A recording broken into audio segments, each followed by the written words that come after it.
Hi everyone, this is Jim. Welcome to this postmortem of my Blitz game number 940. I had the white pieces and started off with e4. My opponent went e5.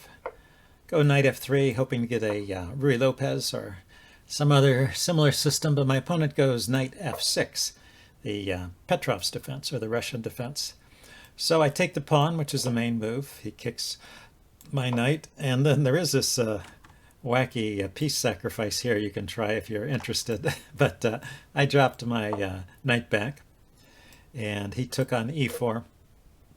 And I played the move knight c3. Knight c3 is actually quite popular at the top levels these days. The old main line, d4, seems to have been sort of played out or something. It's hard to get any advantage for white, so people have started trying this knight c3 move. And he takes.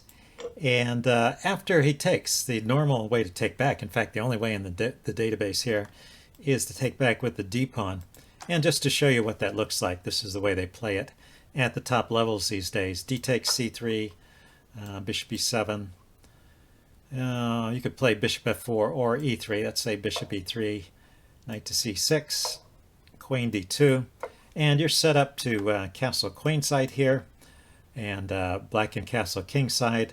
And you hope to use your bishop pair. Well, both sides have the bishop pair, but white is hoping to take advantage of this open space and the quick development of the bishops to get an advantage. I find this kind of position hard to play, and there's this long-term structural defect over here. This is almost like a Ruy Lopez exchange variation with the colors reversed, where in the Ruy Lopez exchange, these pawns are doubled, and black can often castle queenside. Anyway, that's it's not my favorite kind of position. So I was looking for something different to play, and when I was looking at this, I discovered with the chess engine that b takes c3, although not quite as good as d takes c3. Those are basically your only two moves at this point.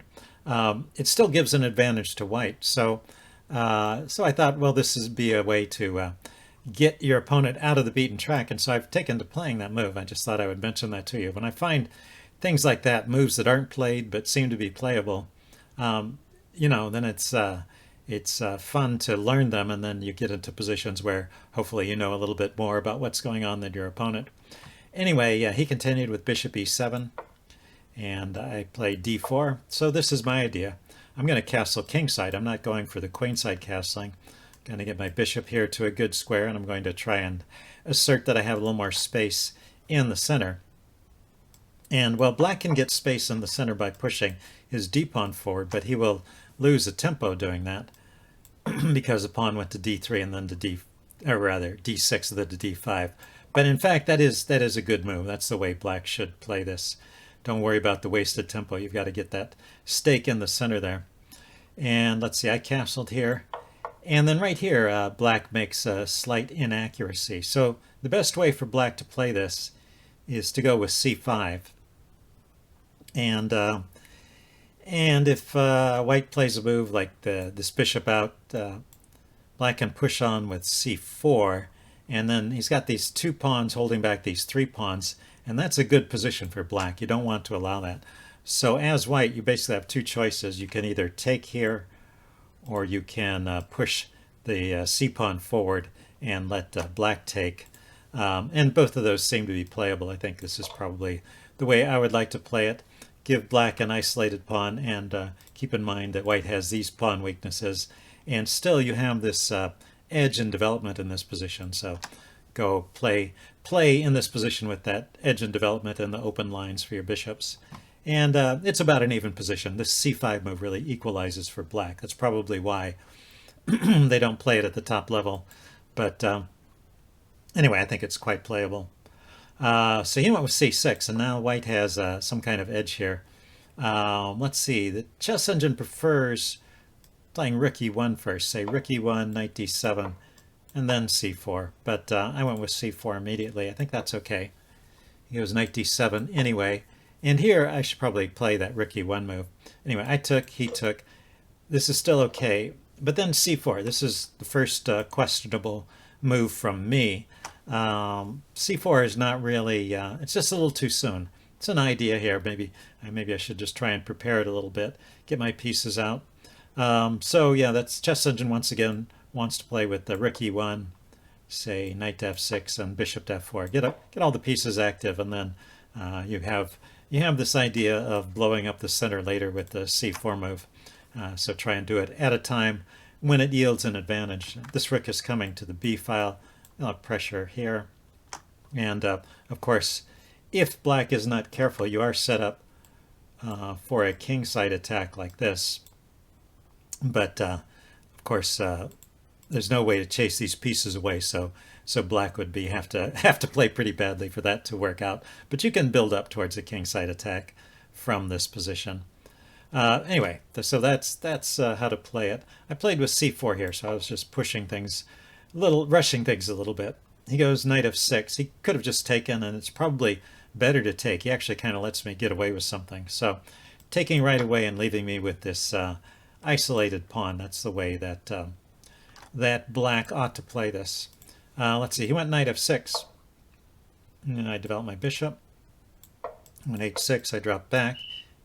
Played bishop e6, kind of asking me what I wanted to do in the center. And so I push on with c5. And in fact, looking at this with the chess engine later, c5 is the best move in that position, and it leads to some kind of slight edge for white. So once again, I have a slight advantage here. Let's see, he goes rook c8. I go rook to b1. Yeah, I was feeling pretty good about this position myself, with this pressure on the b file. But he plays b6 right away, and I take. The chess engine would throw in this move here. Well, actually, this is kind of a whole interesting line here. So bishop a6, hitting the rook. Rook to c7, bishop to g3, hitting the rook again. And then black just gives up the exchange here. This is a recommended line for both sides from the chess engine, so this is supposedly best play. So let's follow this through. B takes c5, bishop takes c7, queen takes c7, and then queen to a4, not even bothering to recapture, but letting him take. Well, I guess one point is that if black takes, you take back with the knight, so that's fine. But black could try and cement an edge here by pushing his c-pawn forward and getting a protected passed pawn. So he's got a pawn and he has the bishop pair for the exchange. But I have ideas of penetrating here with my rook. So if I can activate and use my material edge, it looks like a good position for white, but the chess engine rates it as about even. So anyway, interesting line there. I just did the simple thing and took, and maybe this still keeps some kind of edge for white. And then I went queen b3. Definitely the chess engine preferred lifting the rook here, rook b3, and we'll see this idea later too. Anyway, I came out with queen b3. If I wanted to move the queen, another option here also would have been queen e2. Maybe that would have been better, and keep the rook file for the rooks. Keep the b file for the rooks. Maybe I could lift this rook up, bring the other rook over, and put the queen over here in the center looking at these pieces that are lined up on the e file. Anyway, that's one way to play it. Seems to be good. I went with queen b3. He goes knight e4. And now knight e4 comes with a threat, which is currently protected. So there's no immediate threat, but there's a potential problem here that I did not really pay attention to. The thing I noticed was that he unveiled an attack on my bishop, and I just went ahead and traded it off. I was not unhappy with that because this is a good piece for him, and it's the worst piece for me. We have this ram structure now, and so my dark squared bishop would be potentially blocked in behind my pawn the way his light squared bishop is. So I think this trade benefits white. And then I just grabbed a pawn. I thought I was actually just winning a pawn here, but the chess engine does not agree. It thinks that either black gets the pawn back, let's play this again, or has compensation. So maybe it's the activity. He does get this rook to c3. And I play knight e5. So that's another slight mistake, although because it opens up a problem. So can you see what problem I'm neglecting here after knight e5? Pause the video if you want some time to think about it. Okay, I'm going to tell you what I was talking about. I'm talking about the move knight to d2. Now it turns out that in this exact case, knight d2 does not win material because I have a way to escape with tempo. So the line would go like this: knight d2, it's hitting the two rooks. So I can play rook b to c1, hitting his rook. And his rook is loose there. That's a key point. So because that rook is loose, it has to move away or trade. And either way, I get to save the other rook. Say, for example, if he trades, and I get my rook out here. So this knight d2 move does not actually work at this point. But this knight e5 move I played, it starts to sow the seeds of my destruction here. And after rook fc8, now this rook is defended, and the knight d2 tactic works. And I hadn't noticed it on the previous move. I didn't notice it on this move. And I played a4, and that is losing. So rook b to d1 is a recommended move by the chess engine, and it's still anyone's game at this point. So a4 was a mistake.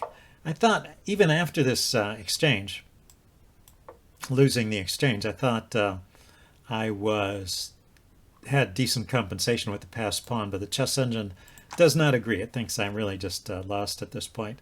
Let's see. I could have tried bishop a6 here, counterattacking, but he can just move his rook. Maybe I get a check here that's useful at some point. But because he has to keep this rook defended if he wants to maintain the fork. So that's maybe a slightly better way of trying to deal with this. Or rook to a1 is another way to deal with it. And then here I could take back with the king rather than taking back with the rook and leave this rook on the a file. But I played rook f to d1. And let's see. He went knight takes b1, of course. I take. And plays queen g5. Oops. I took with the queen. Yeah, I was worried about his rooks coming down here. That's right. I took with the queen. And he played queen g5. So at this point, let's see. Well, my bishop is defended, so the knight is free to move. I mean, that was one of the positive sides of knight e5, was it was defending the bishop, and I was worried about things I could do if it got kicked, and that all would have worked out okay. but I neglected the simple fork. Anyway, let's see. He played queen g5 here. I went knight back to f3, kicking the queen. Played queen over to h5.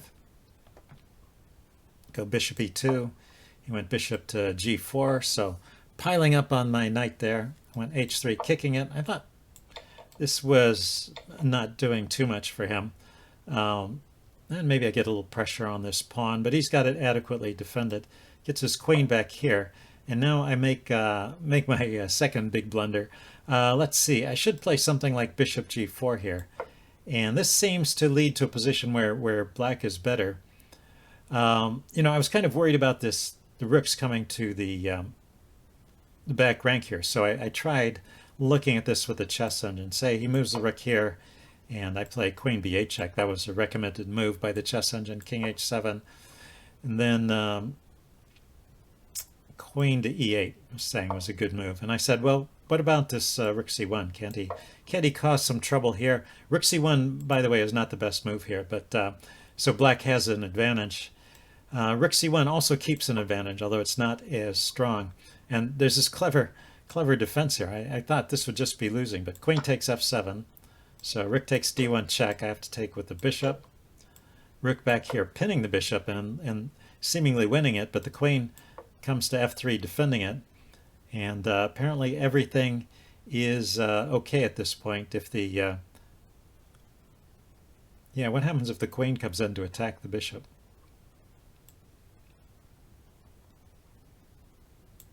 Yeah, I guess at this point I just go for the perpetual check here. I can check here. If the king goes to that square, I can check. I can't check there. I can check here. Yeah, so maybe that's how I get out of trouble here, is I go for the perpetual check. Anyway, it does seem dangerous that allowing those rooks onto the 8th rank there. But I played queen b5 here. I was trying to get my my pawn rolling once again and maybe get some counter threats against his king, but I overlooked the fact that this pin leaves my bishop undefended. So he grabbed my bishop. Let's see, I played queen d7, and boom, queen d7, hitting this loose rook here. And he just saves his rook on f3 and defends the rook on c8. And I resigned here because there's nothing left to play for, and I'm a rook down. Anyway, it was an interesting game. Hope you guys enjoyed it, and I will see you next time. Bye.